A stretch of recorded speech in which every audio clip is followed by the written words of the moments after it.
Chris and I recently opened up our heads and put Netflix's Locke and Key inside. We're going to tell you all about it. But first, please subscribe to GameSpot Universe for more reviews and breakdowns of the things you love. And be warned, we're going to talk about the entire Netflix series and some of the comics too, so there will be spoilers in this video. Spoiler warning. So, Mike, what did you think? There were things that I liked.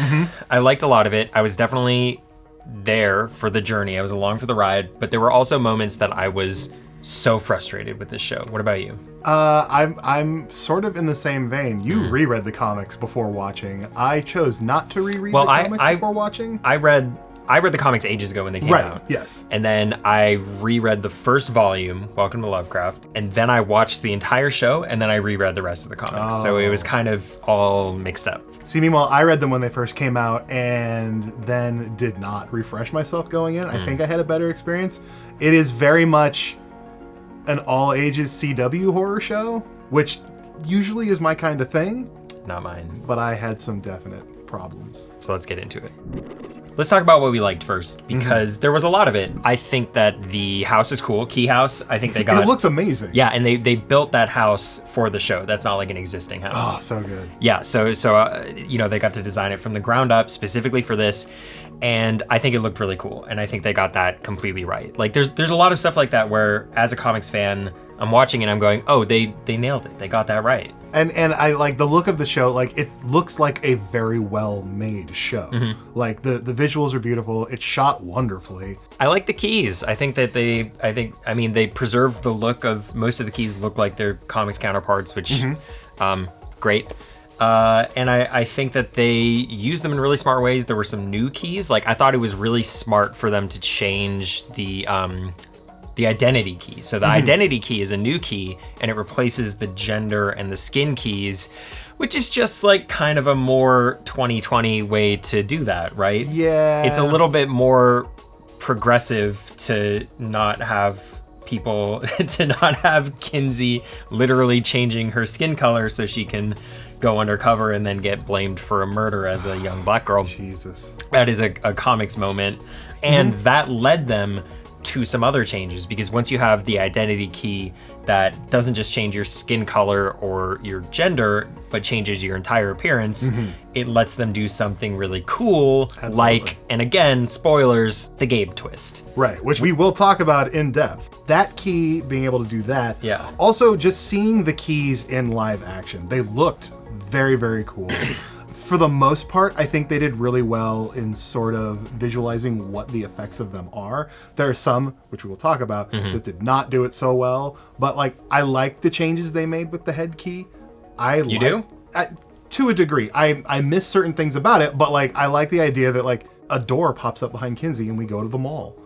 I will say the thing that I do like about that, using memories as, because in the comics they find this key later that lets them kind of go back in time. They can't affect anything, but they just observe events. And that's how a lot of the story with Rendell and his friends gets revealed. There's a lot of other backstory about how the keys came to be and the origin of all this stuff. And they used the changed head key to convey a lot of that instead. Like, having memories be something that you can like pull off a shelf and just watch. That's not from the comics, but I thought it was a really effective storytelling tool. As something visually, like, it makes that piece of the head key interesting, where you can actually watch them look into this weird glowing cube that they found on a store shelf. Yeah. And like takes you right into the memory. Overall, I kind of just enjoyed experiencing a different version of this story. And which it's not always the case, right? I feel like a lot of the times, I in particular take issue with adaptations like The Witcher, as some of our viewers will remember. That timeline. Game of Thrones, all those that changes. Whole season. Yeah, but I got sour on Game of Thrones like 4 seasons earlier than ever. Season 5, I was like, nope, I'm out. This sucks. I feel like as long as I've known you, you've probably sort of hated Game of Thrones. It's a love-hate, but my point is it's the changes to the source material that are often unnecessary and or make the story worse drive me nuts. I find it hard to overlook, and I didn't find that to be, that's not my issue with Locke and Key. And in fact, I do want to talk about the Gabe twist now, because they fucking got me. It's so good. They got me so hard. I'm watching the whole season going, well, I guess they're just not going to do the Zach thing. So should we explain this? Yeah, go. So in the comics, Bode gives Lady the Anywhere key. Mm-hmm. She escapes and immediately changes back into Lucas Caravaggio, who was Rendell's best friend, and then goes in and infiltrates their lives, essentially. Like, he shows up, he says his name is Zach, and he becomes Tyler's best friend. Throughout the comics, he dates Kinsey, and none of that was present in the show, obviously. And the comics all build up to this big moment that you're waiting for the whole time. It's like in Breaking Bad, you're waiting for Hank and Walt to finally butt up against each other. Mm-hmm. And it's a similar thing for waiting for the Lockes to find out that Zach is actually Dodge. Right. And so you're watching the show going, I guess they're just not doing that part I didn't know where that was going. Yeah. And then it turned out that it was Gabe all along. And that's a change that is possible because the identity key is something new for the show. Absolutely. And it wouldn't have been possible in the books, but it's also, it was such a cool way to take something from the books, do it still preserve it. Mm-hmm. As in, this character is still infiltrating their lives, ingratiating himself to them and insinuating himself into their personal lives and all their secrets. But to do it in a way that is surprising for people who read the books as well as for people who watch the show. I agree. Like, there were moments where as we get to the end of these shows and I'm watching it's like the last 15 minutes of the season finale. I'm like, what is the cliffhanger they're going to leave us with? There has to be something. And it's like, I already know everything that's going to happen, or so I thought. And then seeing him on his bike, I was like, something's about to happen. The tone starts and then you slowly realize what's going on, and then they had that really, really cool scene where you see Gabe kissing Kinsey, then going through the door. As he's going up the stairs, he does and then goes into the door to the party where her brother is at. It's it connects previous events from the show in a way that we didn't. It's played out so well. Yeah, I was like so impressed and thrilled with that twist. Like, that I was getting toward the end of the series going, wow, like the Black Door was kind of lame, like, which we'll talk about. I was less hot on it, and then that twist happened, and I went, like, that's what I mean. Like, there were ups and downs, like moments I was so frustrated, but then moments I enjoyed it so much. Another change that I like is Ellie's death in the show. We spent a lot of the show kind of feeling like the Locke kids are somehow smarter than Dodge. Dodge is like a very old demon from another dimension. Yeah. Like, you should not be getting outwitted by these kids. And then it's revealed, of course, eventually that she's not. Yeah. It was a misdirect. But for Dodge to change Ellie's appearance, knock her out, leave her there, knowing what the kids were gonna do, and then the little hint when they throw her through and she's going, Tyler, I was like, Dodge wouldn't call him that. Mm-mm. It was good. That was really good. They got me again. Let's talk about the glowing bullets. They're so dumb. They're so dumb. It's this is my segue into the question, where is the horror? I don't know. That is my biggest problem. In that, it's my biggest yes, I agree with you. Like, Stranger Things is a much scarier show than Locke and Key, which is bananas. That sucks. It doesn't make sense. If you have read the books, you know this, but if you haven't, books are dark. They are not a family-friendly comics series. They are filled with very gory, like, disturbing. Gabriel Rodriguez, the artist of the comics, knows how to draw a man whose head has been half blown off. But you wouldn't know that watching the show because that doesn't happen.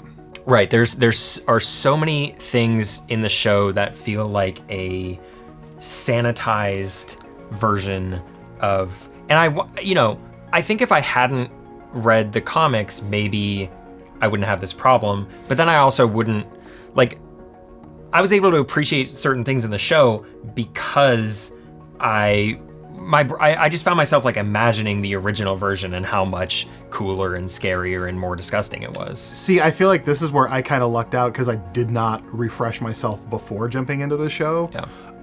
So it wasn't as at the forefront of my mind that the comics are dark and twisted and tormenting. And this is very much like, we made a version of Locke and Key that pretty much the entire family can watch. And it's not a bad thing necessarily because there is an audience for an all ages version of Locke and Key. that version, that audience is not the people who read the comic books who are going to be looking for the gore.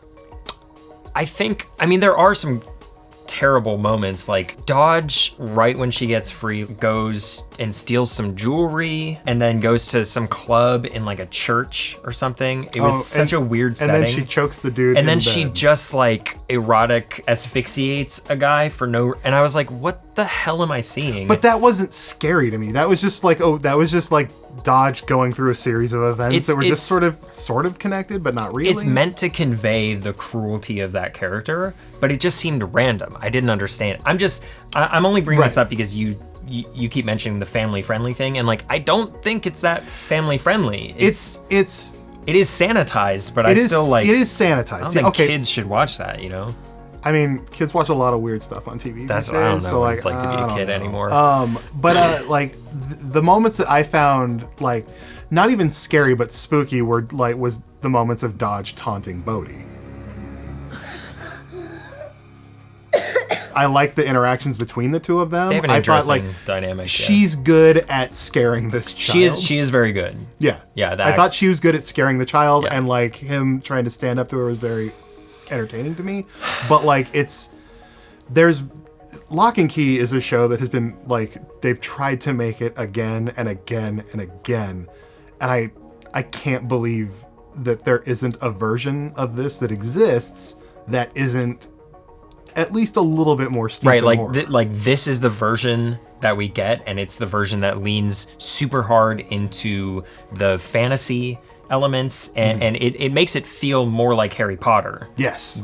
And there's that joke in the first episode when Kinsey is trying to avoid everybody and eat her lunch, where it says your invitation to Hogwarts isn't coming, and I was like, didn't it kind of though? Because we're here, and this feels like Harry Potter to me. I think the best example of this is when they open the black door in the final episode. Like, let's just throw up some comic stills here so that you can see how Lovecraftian and otherworldly and disgusting and terrifying inside of the black, like the alternate dimension and the things that come through it. What's wrong, Mike? You're not scared about glowing blue lights? They're terrifying. The magic bullets and like LED lights. When they throw open when they're like, okay, and Kinsey as an afterthought goes, oh, and by the way, Ellie said that there's some magic bullets or something, so watch out for that. And they throw open the door, and Scott just goes and stands in front of it. Oh, and I'm like, come on, what are you doing? He's doing the absolute opposite of avoiding the bullets. He's taking the bullets for everyone. And then, but like when the black door opens in the books, in the past, events that have already happened that they're viewing, it's like, literally you look inside of it and you go insane and you start murdering. Like, there's like a slaughter the first time they open the black door. And maybe I wasn't exactly expecting that, but like, they really just like sanded the edges off of so many of these moments and made it feel not horrifying. Deliberately, like it's such a clear, conscious choice. Well, see, yeah, that's the thing. It's not that the show fails to be horror; it's that the show isn't horror. It's not trying to be. Yeah, it is very much trying to be a sort of fantasy series, which I think is going to be good for some people, probably. Absolutely, and there's going to be people who disagree with us about this, but it's just not what I wanted. Another really good example of this is the Ghost Key. When Bode goes through the door and his body drops dead. And he becomes the Polar Express movie.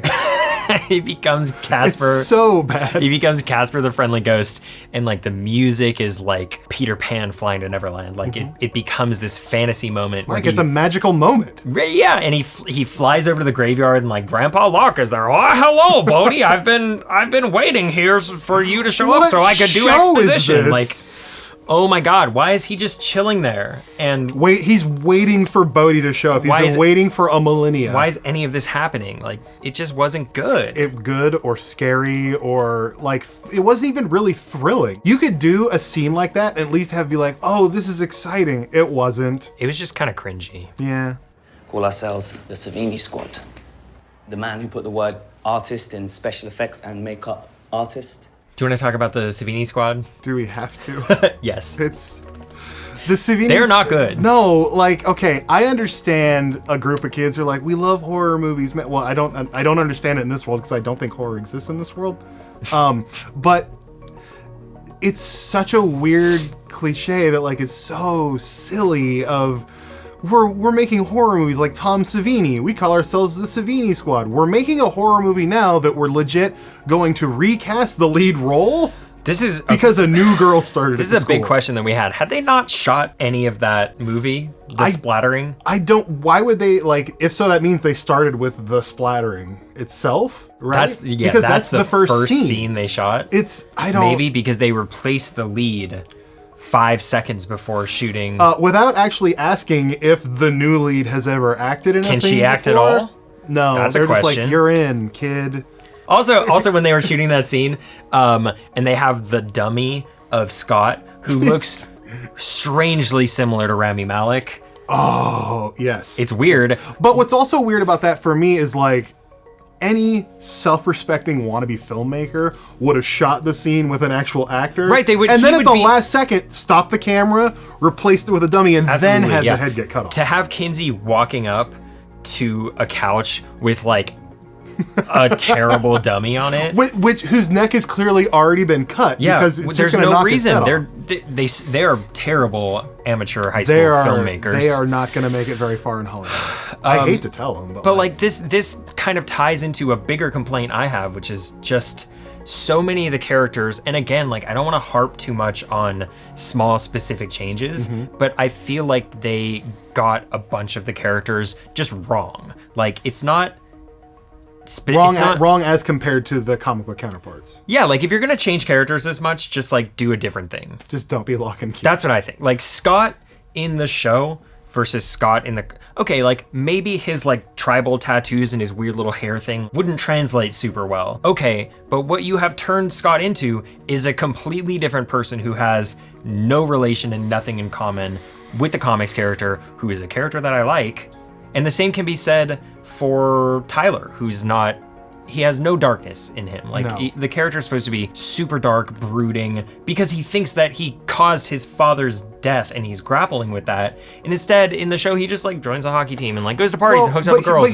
But here's the weird thing. It's like that until the very, very end of the season when he finds out that he's not responsible for his father's death. And suddenly he's like, oh my God, I've spent this whole time. No, you haven't. But it's like, did you? There's like a couple of flashes where he like thinks about it. Yeah, it's almost as if he is a child grieving the death of a parent. Almost as if.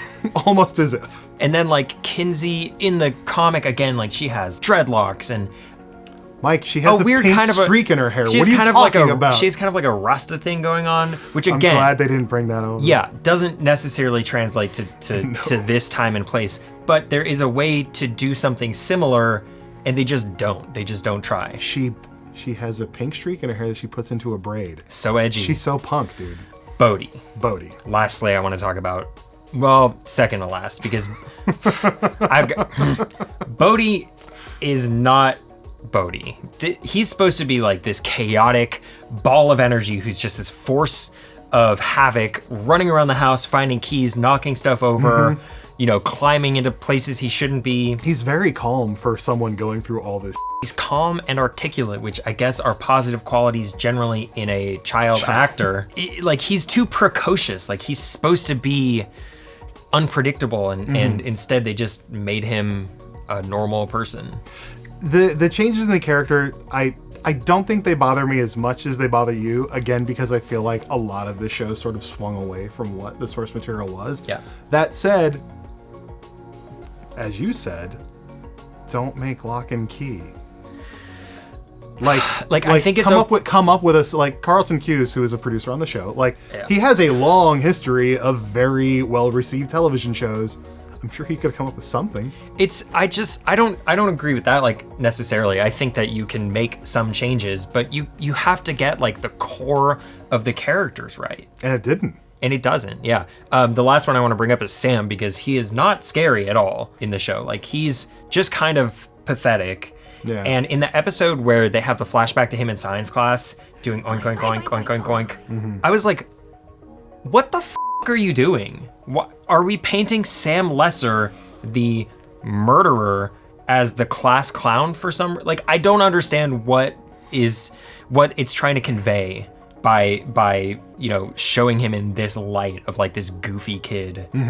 Maybe that he's been corrupted by Dodge or something, but like that's so far from what the original intent of the character in the books was. Yeah. That I no longer recognize it, and that's my problem. Well, and I feel that's how I feel about most of the characters. Like, yes, they share names for the most part with the characters from the comics. Not even all of it, because they made Scott Kavanaugh Scott Cavendish, and I just why It's just the choices were made. They'll never explain to me why.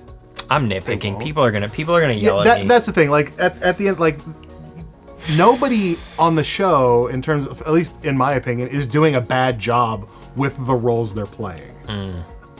Like I like the cast. I don't necessarily agree with all the characterizations they're taking on, but for what they're given and what they're putting up on screen, like, it worked for me. That much, there's at least that much. Okay. Even the little kid from It, Georgie. Yeah. Who's, by the way, I don't think we've mentioned this yet, this version of Locke and Key is based on a pilot that was shot for Hulu, that Hulu passed on. The only piece of it that is still in it is Georgie from It, who they plays recast Bode in both. When it went to Netflix. They recast everyone. Yeah. Except him. Exactly. And they completely reshot and redid the pilot. I spoke with Carlton Cuse and with Meredith Averill, the showrunner, and one thing they said is for their version, the version of the story they wanted to tell was more focused on fantasy, more focused on the family and the characters and the relationships, and less focused on horror. I don't know why. I don't agree with that decision, but that was the choice they made. Let's talk about a couple of Easter eggs that we like, because there's a lot. There's a lot of stuff in the show. There's so many. I know that we did not love the Savini squad as characters, but generally nods to Tom Savini are cool. And he's in the show. Yeah, he's a shopkeeper, but to my mind, that creates a paradox that will undo all of reality. Because they love Tom Savini, but Tom Savini just works in the hardware store. Why? So in my mind, what this means is that this is a group of film-loving students who idolize a shopkeeper. And I don't know why. You think Tom Savini was playing Tom Savini, but working in a shop? 100%. That's one way to interpret What other person on this planet looks like Tom Savini? That's a good point. Sure. Other cameos, Gabriel Rodriguez, the artist of the comics, and Joe Hill, the writer of the comics, are the EMTs in the final episode. The most awkward EMTs of all time. And they're so out of place. And the show goes out of its way to make sure they both get a line. Yes, it's a shot of Gabriel, and he says something, and it wraps up, and you assume that's what the hospital. And then it goes back to the same shot, but it's Joe, and he goes, "Sorry, kid, it's time to go." And it's like the weirdest delivery. Sorry, kid, we gotta go now. But whatever, I got a kick out of it. I'm glad they were there. I'm glad, you have to put them in somewhere, and I'm glad it was in a moment where you're just like, this is silly. It was toward the end, whatever. There's also the town name. In the comics, the town is named Lovecraft. Yeah. The first volume is called Welcome to Lovecraft. And the show is really not Lovecraftian at all. Not at all. So they changed the name of the town to Matheson, who is another horror author. I actually have not read any of his stuff. But when I spoke to Carlton and Merrill about the show, they said that was Joe Hill's decision. I wish they would have named it Stephen Kingsville.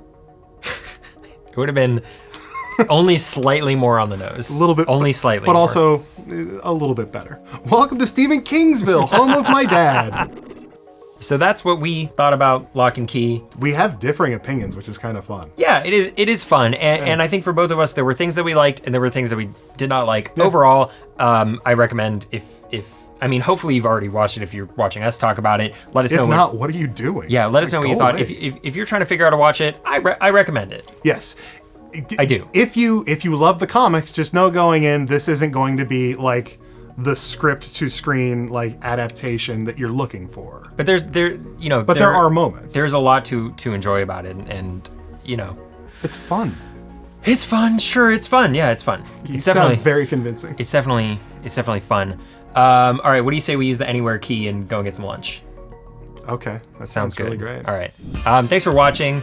Again, subscribe to GameSpot Universe for more reviews, breakdowns of the stuff that you love. Leave us a comment down below. Hit us up on Twitter. I'm at Rogue Cheddar. And I am at Chris Hayner. Until next time. Sorry, kid, we gotta go. Okay.